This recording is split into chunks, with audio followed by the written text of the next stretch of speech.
Falam-nos de batalhas, guerrilheiros, insurgentes, espiões e presidentes, de cabeças perdidas, de uma violência arcaica como na fundação do mundo.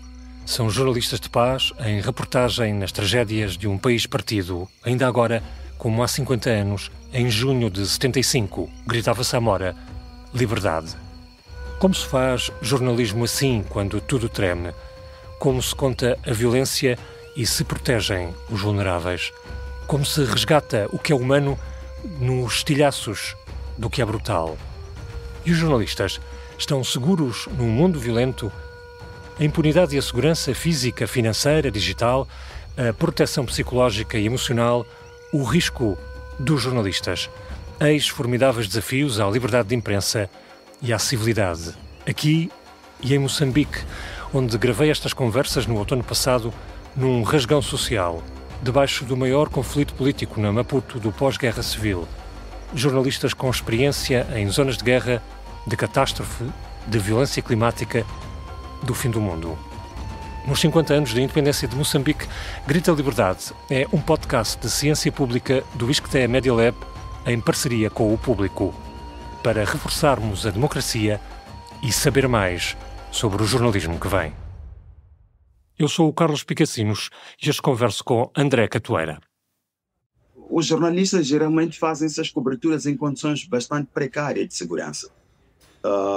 Fazem cobertura em condições precárias porque, vamos assim dizer, o exemplo concreto. Eu estive a fazer a cobertura do conflito armado aqui na região centro de Moçambique. Estou a falar do conflito entre Arnamo e as forças governamentais, na altura. Estou a falar quando eclodiu o anterior conflito, antes do atual cessar, aliás, antes do último acordo de 2019, em que nós íamos,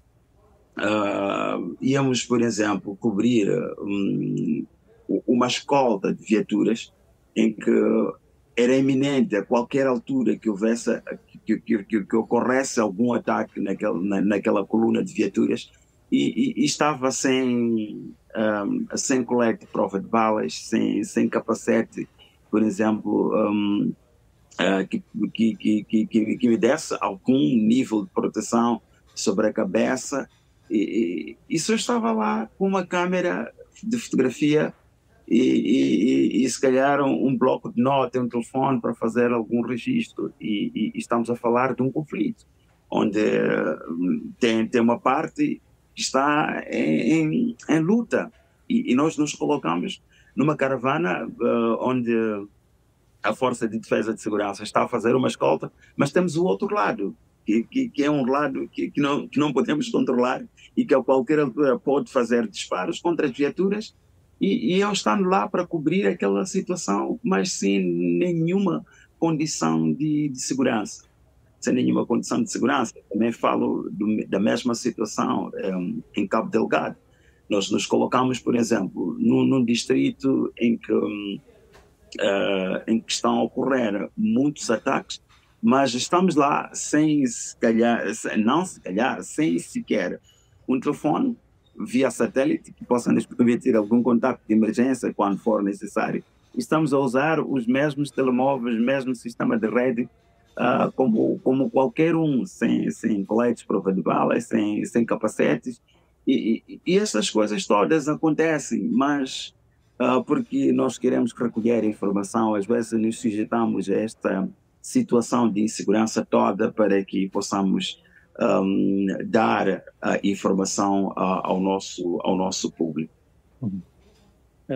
Em geral, de onde é que sentes as ameaças que vêm? Já falaste num caso de conflito da outra parte, mas em concreto são de atores estatais, no caso de Cabo Delgado são de insurgentes, são da própria população. De onde é que percepcionas que chegam essas ameaças? Bom, no caso concreto, centro de Moçambique, entre as forças governamentais e a Arnamo, é assim, o maior medo mesmo, embora estivesse muitas das ocasiões ao lado as forças estatais que vinha mais medo, por uma simples razão. Das forças de? Nós entrávamos, ou eu entrava nessas caravanas sem a autorização das próprias forças, porque elas nunca permitiam que jornalistas fizessem parte dessas escoltas. Então entrávamos lá numa situação de um cidadão comum, um evento a ocorrer ali, e aproveitávamos fazer as fotografias, estas coisas todas. E muitas das vezes o medo era mesmo por parte dessas forças, porque quando te descobrisse numa situação de cobertura, enquanto estivesses lá, facilmente entravas em situação de choques. Enquanto que do outro lado, ou seja, neste caso da tropa da Arnamo, na altura, quando a gente onde tivesse ocorrido algum ataque, onde tivesse ocorrido algum saque, eles geralmente têm lá espiões, pessoas que compreendem que este é um jornalista, este está aqui a fazer algumas perguntas, e dificilmente haviam situações em que te colocar, ou no mínimo uma vez um episódio em que houve um ataque numa estrada, numa estrada, e passado meia hora eu estive lá naquela área do ataque. E aconteceu que apareceu lá o cidadão, estava a civil, que eu quero acreditar que era um militar da Arnamo, e que ele alerta-me no seguinte: não podes demorar mais tempo aqui, porque a situação ainda não está segura. Faça as fotos, faça as coisas e saia o mais rápido que possível. Mas naquela condição, por exemplo, se tivesse sido encontrado por forças estatais, eu numa zona de guerra, numa área onde houve o ataque, se calhar o cenário seria diferente. Se calhar o cenário seria diferente. Se calhar o cenário seria de ser partido da câmara, o cenário seria de ser levado para uma posição militar, ser investigado e até ser torturado, como já aconteceu alguma vez. Não chegamos a ser batidos, assim, tipo violentados como tal, mas estivemos presos durante muito tempo numa posição militar. Por tropas estatais. Não estou a falar de uma posição das forças de defesa e segurança. Uhum. E aí sentias-te absolutamente sozinho, sem rede? Estavas à tua conta? Sim, ou a organização? Porque a primeira coisa que me foi feita foi ser retirado do telemóvel. Foi a primeira ação que tiveram. Retiraram o telemóvel e fiquei com a câmera comigo e enquanto eles iam conversando, não sei com quem, para procurar saber o que fazer comigo, e aí pediram-me para que eu pudesse apagar todas as imagens que estavam que tinham sido captadas até aquele momento. E houve sempre isto. Depois a câmera tem aquele problema: quando você apaga a imagem foi embora, não tens como recuperar. É diferente do telemóvel, que algumas vezes ele esconde lá as imagens em algum sítio onde mais tarde pode-se recuperar, enquanto a câmera já não. Então estávamos nessa situação, sem o telemóvel, porque estavam a vasculhar o telemóvel para entender se o telemóvel teria feito algumas outras imagens, e eu sem ter com quem ou como comunicar. E mais tarde pediram para que eu pagasse tudo que estava na câmera como uma condição para que eu pudesse sair daquele sítio e tal. Então, há essas... Obedeceste, evidente. É isso. Sentes numa situação de insegurança terrível, porque não sabes o que é que vai acontecer aí a seguir. Se calhar desapareces e só vão procurar por ti porque sabem que se calhar foste em algum sítio e se calhar nem conseguem te localizar concretamente qual o sítio exato em que estiveste a última vez, para conseguirem começar dali a fazerem buscas. Então, é uma situação de insegurança difícil e terrível mesmo. Terrível mesmo. No caso concreto, eu falo em viagens, por exemplo, que tive que fazer de Pemba para Mocimboa da Praia, para Palma, em que... São sítios de insurgentes em Cabo Delgado, não é? Estou a falar no caso de insurgentes em Cabo Delgado, em que tive que andar praticamente sozinho, ou seja, por uma questão de desconfiança, porque nunca se sabe com quem estás, quem vai dar informações a quem, essas coisas todas. Por uma questão de estratégia, tive que conduzir, andando mesmo, conduzindo sozinho e fazendo as coisas todas sozinho. Porque não sabes se vais deparar, aliás, a força de defesa e segurança sempre tem posições ao longo da estrada e eles vão te fazendo perguntas e dificilmente naquelas circunstâncias tu tens que te identificar como jornalistas, porque aí começam aquelas questões todas: como é que você está aqui, onde é que está o documento que te autoriza a estar aqui, o que é que lá vais fazer, quem te autorizou a ir lá, se o governador sabe, se o ministro sabe, então começam essas coisas todas que te vão perguntando. Então é melhor, em algumas situações mesmo, a risco próprio, ires conduzindo, perguntam-te quem é, sou André, sou um cidadão, e vais fazendo algum trabalho com algumas pessoas que tinhas identificado antes e que vão te dando assim informações, também protegendo-te nas zonas onde foram atacados, nas comunidades onde foram atacadas, e assim, quer dizer, fintas com informação às forças de defesa e segurança, porque nunca sabes, nunca tens a certeza do que poderá acontecer, e vais deixando toda a tua segurança nas mãos de algumas comunidades que você vai visitar ou que vão protegendo-te de quaisquer focos possíveis de insegurança a acontecer naquelas zonas. Há uma relação de confiança entre ti e essas fontes nessas comunidades? Sim, geralmente quando, no caso concreto em Cabo Delgado, eu tenho mapeadas muitas fontes em várias comunidades, assim, tipo, tenho pessoas que estão baseadas em Macomia, tenho pessoas que estejam baseadas em Mocimboa da Praia, tenho pessoas que estejam... Não é preciso dizer os nomes Tenho uma rede de fontes e algumas vezes, quando há situações em que fazemos as entrevistas telefónicas, em que conseguimos falar com as pessoas, mas há situações em que queremos ir na área, queremos ir no local para fazer algumas entrevistas, assim, ao vivo, vídeos, essas coisas todas. E geralmente são estas pessoas que, algumas vezes, nos garantem algumas informações que transmitam segurança ou insegurança.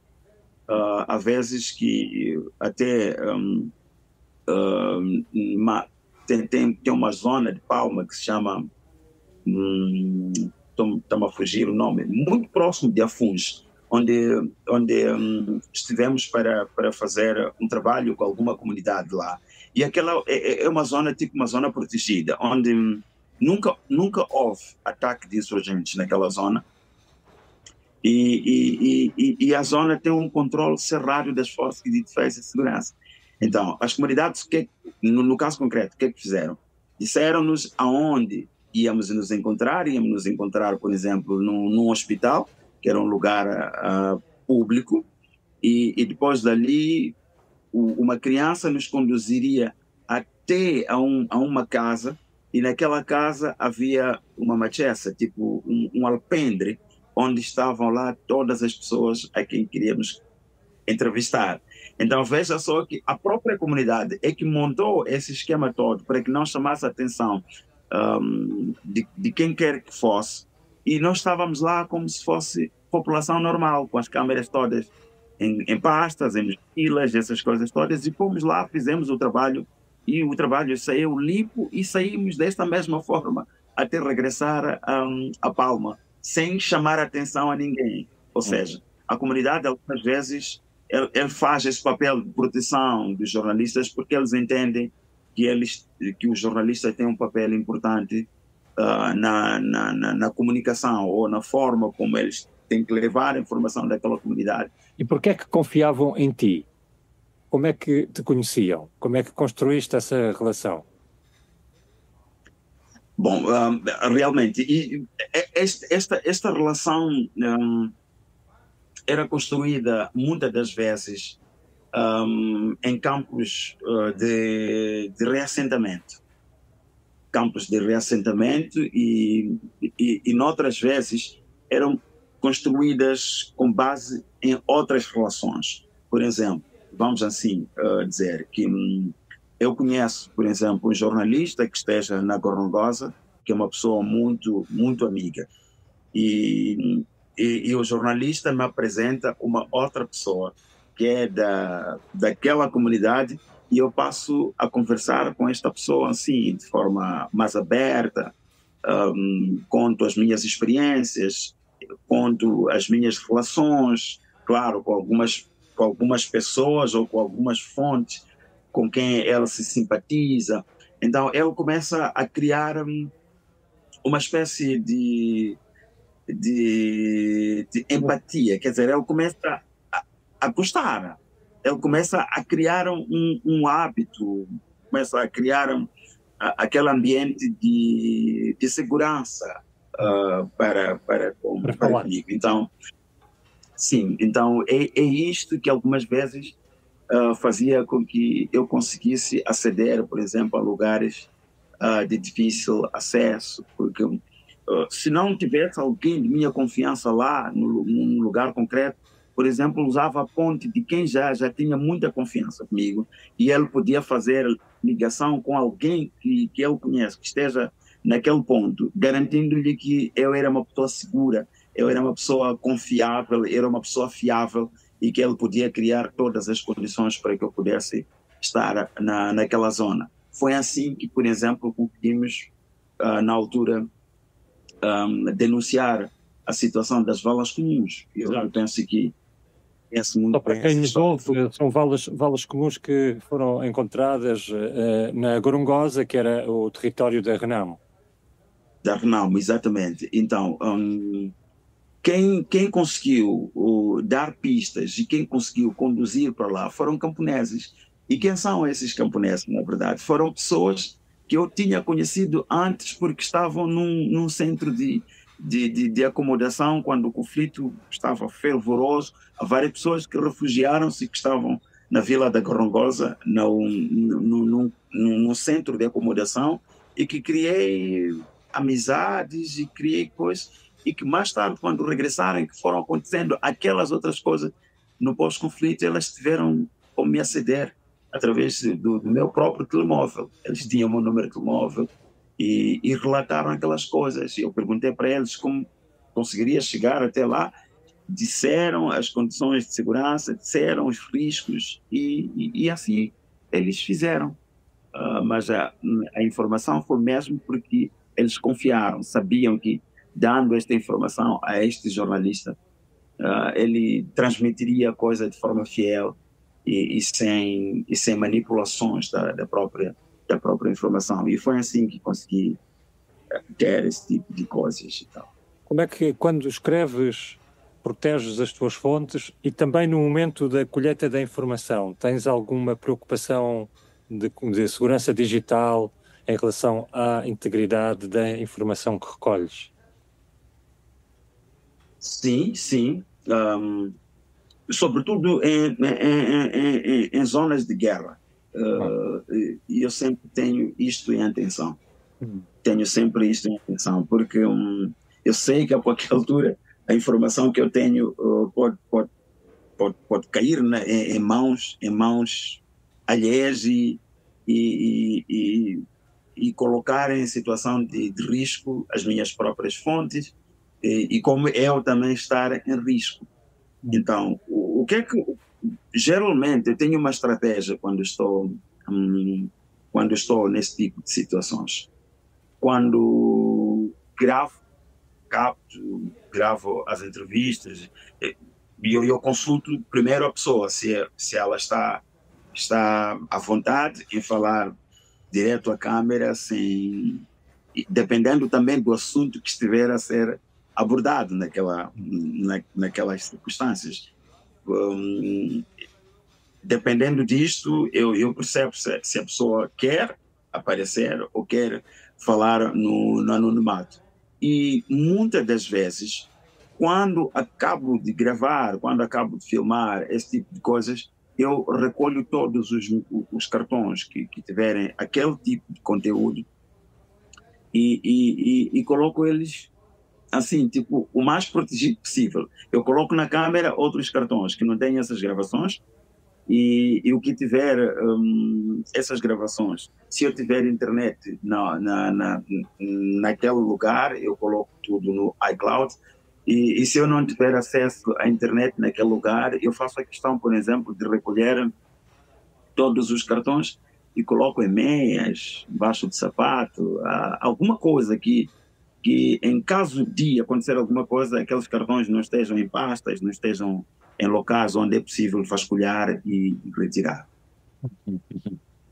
E no momento de escrever, quando escreves, por exemplo, estas aldeias onde as pessoas te contactam, quando escreves tens alguma preocupação de também preservar a privacidade, impedir que algum tipo de relato possa levar quem lê a deduzir e a conduzir essas comunidades que devem ser protegidas, por exemplo, ou outras preocupações também em questões de deslocados do clima.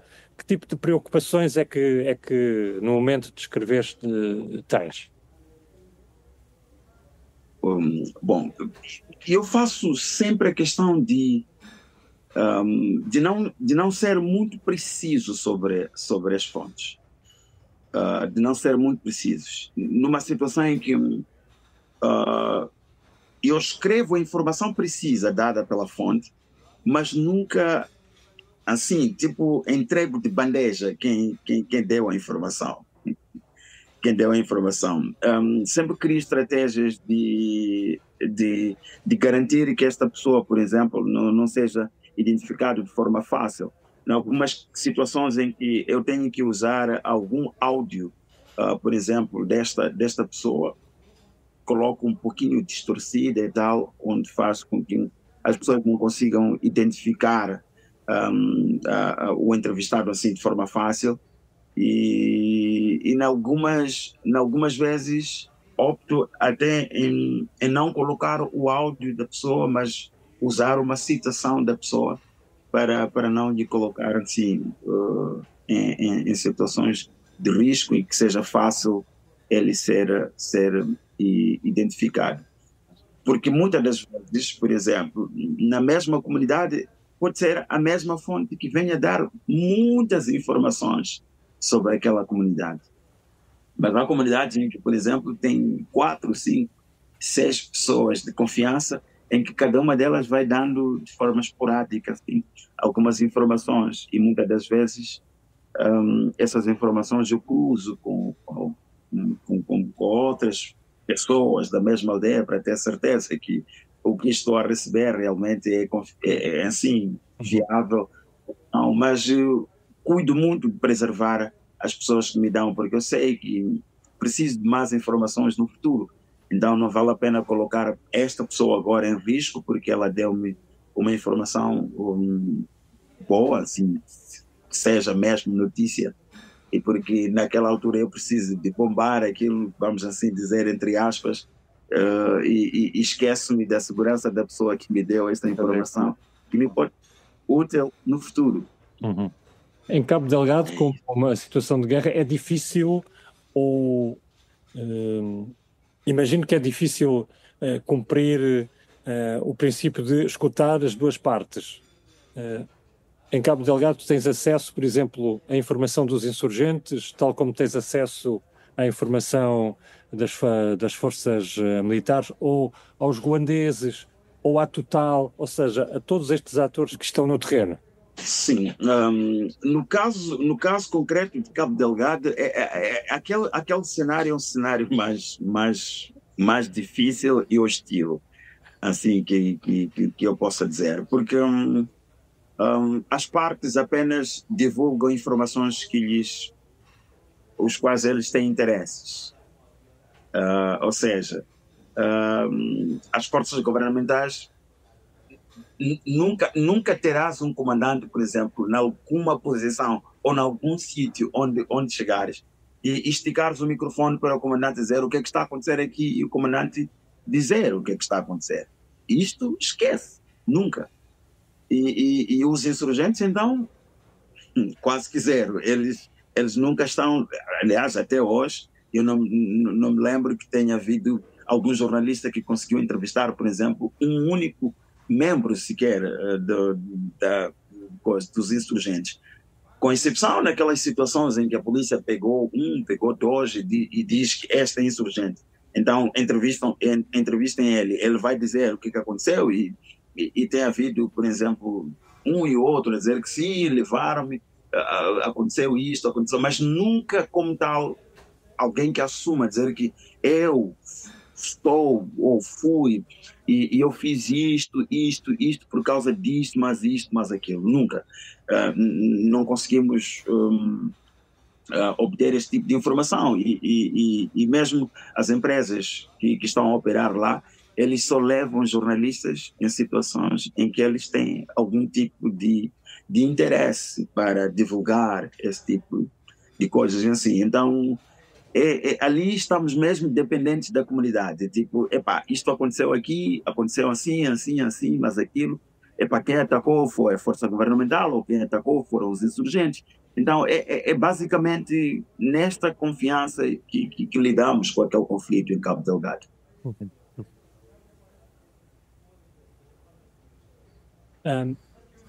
Todas estas situações de violência com que lidas, como é que resolves questões de medo, de stress, de ansiedade, porque são situações muito violentas? Como é que lidas com essa violência? Como é que descreves essa violência? Mas vamos à primeira, como é que lidas com essa violência, pessoalmente? Por acaso, algumas vezes é tipo inexplicável o que tem acontecido, por exemplo, comigo. Há vezes que eu saio de uma situação em que estou completamente aterrorizado. Quer dizer, estou pasmo com aquilo que eu vi, com aquilo que eu ouvi e com aquilo que eu vou escrever. Até agora eu não consigo explicar como eu consigo ultrapassar estas coisas mais tarde e tornar-me a mesma pessoa para escrever outras histórias. Há coisas inexplicáveis mesmo a acontecer. Talvez porque eu sou crente, eu sou uma pessoa que crê em Deus e muitas das vezes eu me socorro nisto, eu me socorro na crença, eu me socorro lendo a Bíblia e ouvindo algumas vezes músicas que me devolvem ao meu natural para que eu consiga ter forças para coisas posteriores. Mas é mesmo isso, algumas vezes é realmente inexplicável como é que eu consigo às vezes superar e voltar a tornar-me uma pessoa normal, enquanto estive numa situação de bastante anormalidade. Já pensaste na necessidade de recorrer a alguma assistência psicológica, por exemplo? Até então, nunca estive numa situação destas. Precisei, durante o período em que fui perseguido, em que estive mesmo em situação de riscos difíceis. Conta lá essa história, foste perseguido. sim, depois da divulgação da história das valas comuns, eu estive em situação de risco de morte mesmo. Tive pessoas a seguirem a minha viatura por várias vezes. Tive carros militares em frente à minha casa. E eu tive que sair do país por uma questão de segurança mesmo. E fiquei durante quase 2 ou 3 meses sem escrever, porque não tinha condições psicológicas, emocionais, para escrever qualquer que fosse a coisa. Não tinha mesmo condições. E quase que passei por, digamos, por uma depressão, porque o medo saiu do nível normal para um nível anormal. Eu tinha medo da minha própria sombra, algumas situações, porque eu não sabia quem me batia a porta, porque então há um período que eu passei por uma situação de muita pressão comigo mesmo, mas com o tempo, depois aquilo passou, e se calhar porque também na altura nenhuma das instituições para a qual trabalhava se predispôs para pagar a este tipo de serviço, e se calhar nem me consultaram se eu precisava deste tipo de serviço, de recuperação, e a coisa foi passando assim de forma normal, e voltei mais tarde ao meu normal.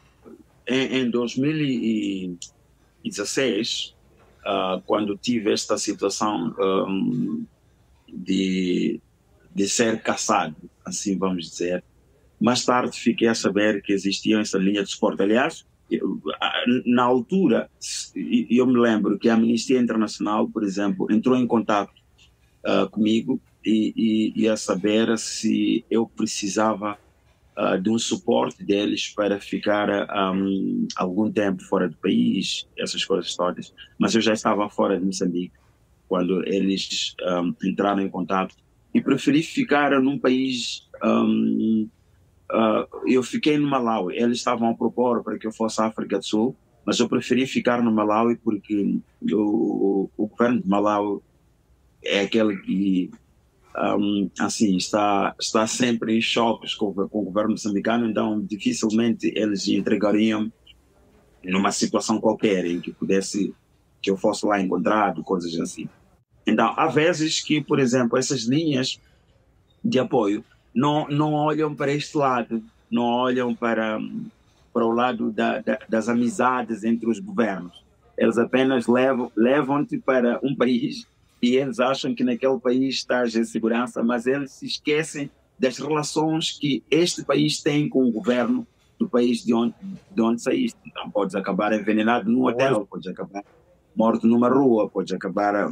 Então há essas coisas que se calhar eles não estão ainda a reparar, mas é o que eu digo, é realmente muito necessário que haja um trabalho de recuperação, trabalho psicológico com jornalistas que estejam envolvidos neste tipo de coberturas, porque são coberturas que realmente deixam sequelas, e não são pequenas sequelas.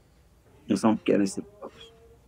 Não está a imaginar o que é chegar e fotografar uma pessoa que está sem a cabeça, quer dizer, a cabeça está separada do corpo, uma decapitação. Não está a imaginar fotografar pessoas em cima da árvore que foram arrastadas por ciclones.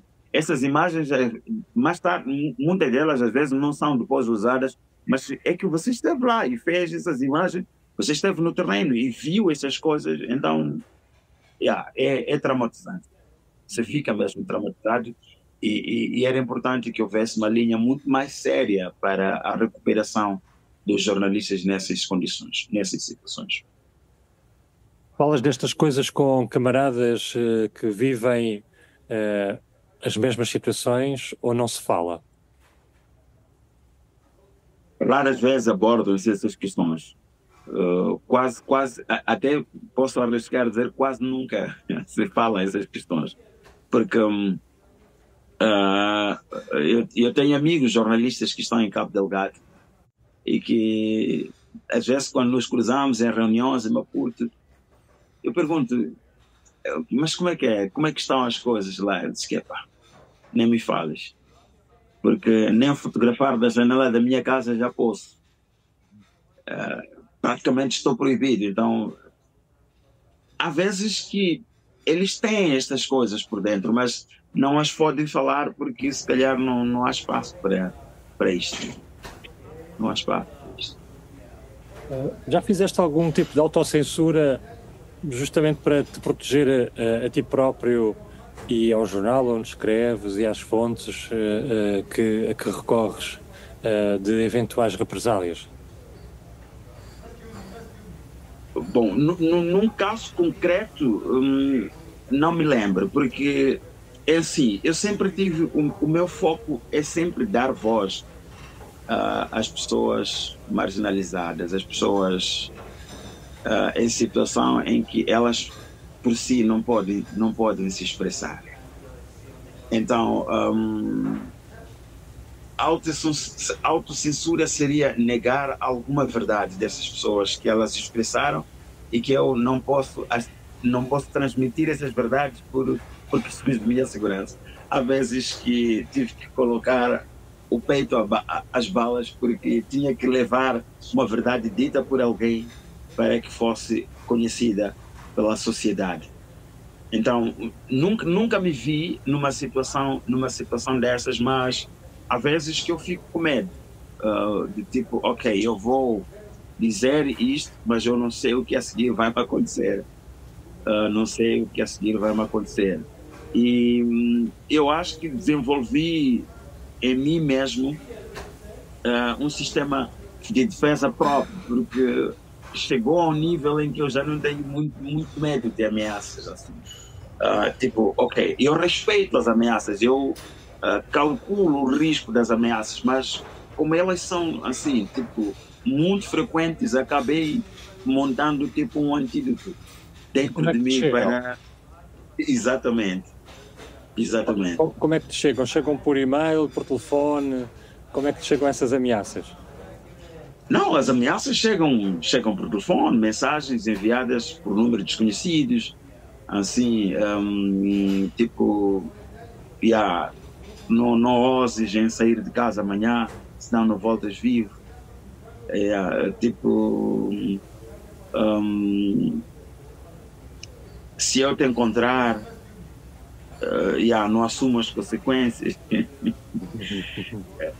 Coisas desta natureza, chamadas telefónicas, de assim, pessoas instruídas que eu acredito não, um caso concreto que aconteceu foi de uma moça que é dos serviços secretos, que tinha a tarefa de me seduzir para que eu caísse numa teia delas e tivesse, se calhar, o telefone hackeado, o telefone... tivesse que cair numa rede, não sei o que mais tarde iriam querer fazer se eu já estivesse numa relação com esta pessoa, mas consegui descobrir muito antes de quem se tratava, de quem era, então não caí nessas ladainhas. Então há um pouquinho disto, Até, aliás, já tive situações em que a intimidação não veio direta para mim, mas foi contra o meu pai.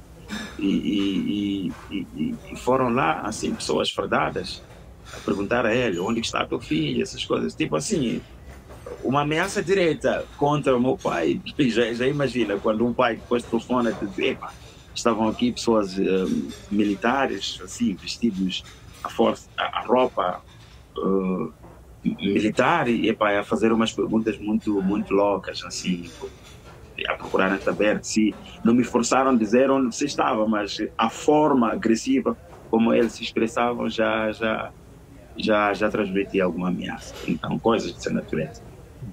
E o facto de trabalhares para a Voz da América e para o Savannah, também já trabalhaste para a agência Lusa, essa visibilidade internacional, sentes que te dá também alguma segurança?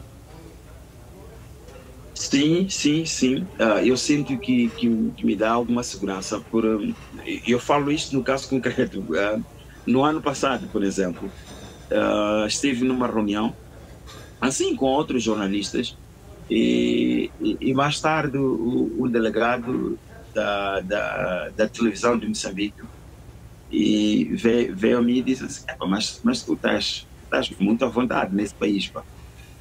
Eu disse para ele: mas por que a gente disse que não? É que em várias reuniões foi sempre dito para que não te tocassem, para que não te mexessem, essas coisas assim. Então, se isto vem de alguém que está ligado a um órgão muito ligado ao poder, significa que há vezes que eles conversam sobre isto, há vezes que eles debatem este tipo de situações e que, por exemplo, não conheço alguém que já telefonou-me a pedir para que eu corrigisse ou assim, tipo, para que eu colocasse-me numa situação em que eu tivesse fazer uma autocensura, por exemplo, de um determinado assunto. Eles sabem que quando este assunto estiver na mão de André, já era, já não tem como contorná-la, já não tem como tentar maquiá-la para sair de uma outra forma. Então, se esta consciência está nos dirigentes, é porque eles compreendem que se calhar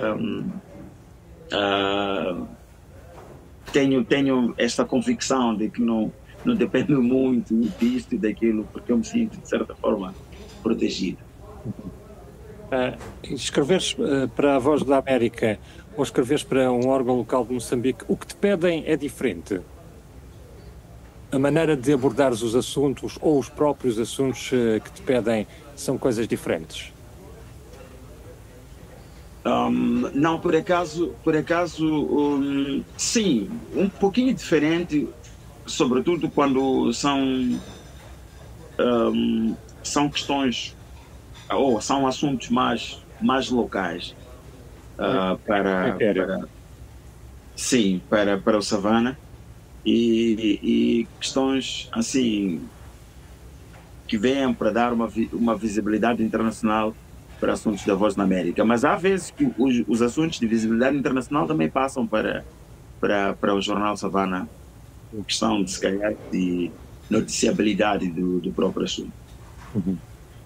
E a última questão, não quero demorar mais, já alguma vez pensaste desistir do jornalismo?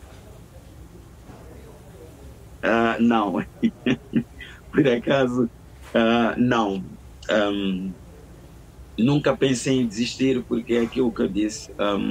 Eu acho que faço o jornalismo por gosto mesmo, por uma questão de querer dar visibilidade a vozes que por si não podem dizer aquilo que querem falar. Para não perder os novos episódios, subscreva este podcast do Público na sua aplicação preferida. Para além deste programa, há mais para descobrir em público.pt/podcasts. O Público fica no ouvido.